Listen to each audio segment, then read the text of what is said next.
Good afternoon, Sam. Good afternoon, Emma. Good afternoon, Jamie. This is John from San Antonio. Hey, Hi, John. John. How are you doing? I'm holding in there. I'm going to talk about what's happened. Many longtime listeners know I was a caregiver to my mother since I mentioned her a few times on the show relating to politics, like when I called in to talk about the Jimmo versus Sebelius case. Unfortunately, my mother passed away at the age of 96 on December 9th and will be buried tomorrow. My mother showed unconditional love and set a great example to her sons and daughters. She was a kind and giving person who always wanted to help people in need.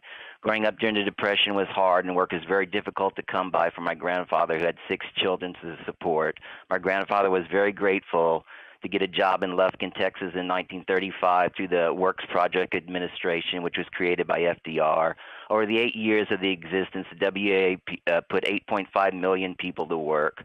My mother and my grandparents were huge admirers of FDR and would enjoy listening to the fireside chats. When World War II started, my mother began working at Kelly Field and aiding in the war effort. I'm the youngest of 5 children, and my earliest memories revolved around talking about politics and elections in the household. My father was a union politician, so both of them were shaped by their views. I was shaped by their views. When mother became older, I loved to buy her books about FDR and discuss them with her. Frances Perkins was her favorite member of the FDR's cabinet. Mother gave money to many various charities, including Doctors Without Borders and various environmental groups, and voted in every election. I moved into the house I grew up in a little over 6 years ago to help my mother, who was diagnosed with dementia. On March 12th of this year, she had a third fall in the facility she was living in, and her face was badly bruised, and the facility did not contact me about this position. This is the same day that COVID visiting restrictions were put in place. So I told the facility I'm taking her to the hospital to be checked out, then I'm taking her back to the house she spent almost 70 years living in. It was one of the best decisions that I made in my life. I wrote a long thread about this on Twitter, and the late Michael Brooks and Matt Leck retweeted it, and it became fairly popular. I remember watching some of the early Bernie and Clinton debates with her, and she was very impressed with Bernie. My mother was a great proponent of love and believed that Bernie was proposing what Bernie was proposing were extensions of the SDR legacy that she full-heartedly believed in since her childhood. I also want to thank the Medicare home health and hospice programs who helped give my mother showers and administer medicines when she was in hospice care. I was very involved, and the companies who gave them were very well compensated by Medicare.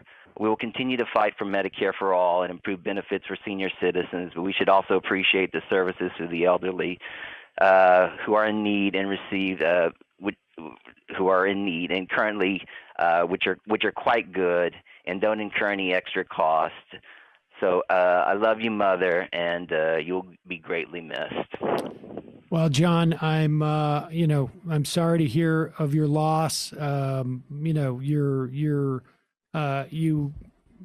couldn't have done more as a son for your mom, and I think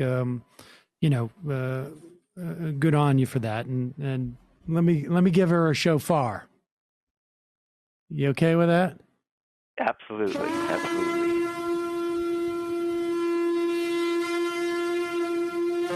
How are you doing? Are you doing okay?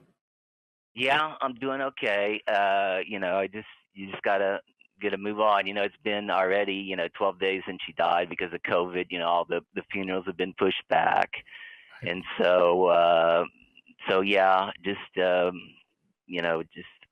hanging in there. You just gotta keep moving on, but just reflecting on her life. She was just such a great person, and I just want to say that I know you talk about Mila and Saul a lot, and I know that you have a tremendous amount of love for them also, and so I just it's very important that you say how much you love your family members and your friends, because life is fleeting and fragile, and you never know when somebody's going to go. We all experienced that with Michael, and we all deeply miss Michael also, and he was very important to this show, and Emma filled in very well also, and the show was great this year, during COVID, and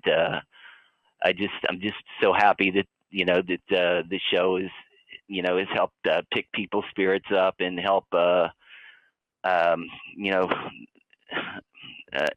know help helped everybody, informed everybody, because it's a very informative show. Like I said, when I was the first call, when Cernovich, pulled his routine to support you, Sam, and you just mean a lot to me. And also with Ring of Fire, that's a great show also, and I'm glad you're on it also now, Emma. So thank you very much. All right, well, John, thanks so much, John. I appreciate your mom. Appreciate the call, and obviously your contribution to the show has been awesome, and it's much appreciated. And I can tell you, there is no doubt that your mom knew that you loved her. You dedicated quite a bit of your life to taking care of her, and so all right, man. Well, hang in there, and we'll hear from you soon. Absolutely. Thank you. Thanks so much. Thanks, John. I'm sorry for your loss. Sounds like she had an amazing life. Yeah. Definitely.